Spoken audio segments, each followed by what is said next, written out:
Okay, so ito na po yung sarili nating barrel, ayan. Sleeve type po siya, brass. Pwede po sa 16mm yung OD ng sleeve, pwede ring 1/2 pang mga arms core, pwede ring 11mm. So yun, so okay na okay to sa mga hammer type. Stainless sleeve po yan, 16mm. Interesado po kayo, meron pong magiging available na 20 inches. So murang-mura lang po, sa halagang 1,500 para sa 20 inches na brass barrel. Naka-sleeve na po yan. 1,500 lang po.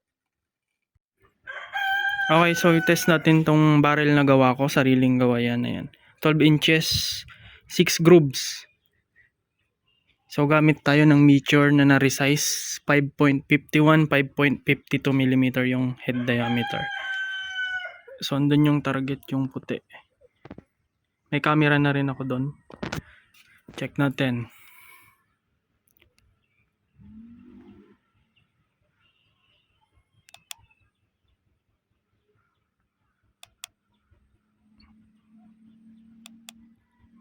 Yan, so 30 yards.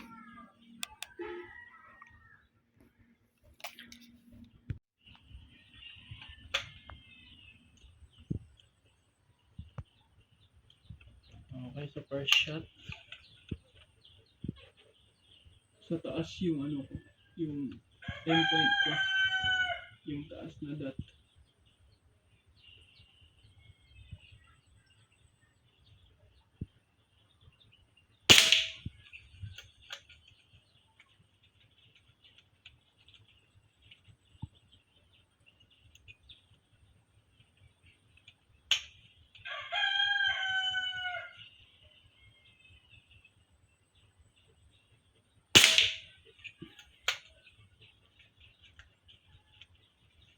Madali ko yan.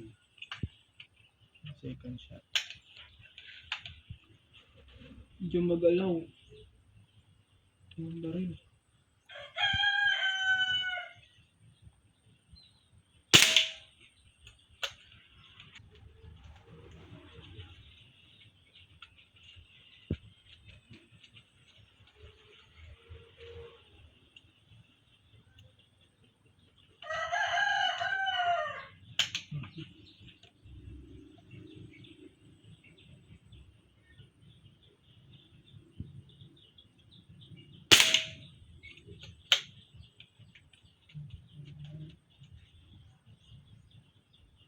Shot.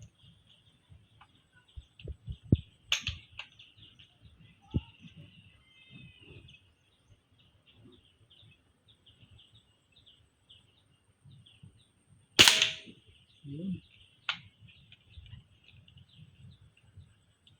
Tara, check natin. Ayan, so ito yung patama niya. Naka-rest lang yung gun, hindi siya nakagato Ayan. 30 yards, 12 inches. Take note na 12 inches lang yan. Meron lang isang lumayo yan. Yung unang shot.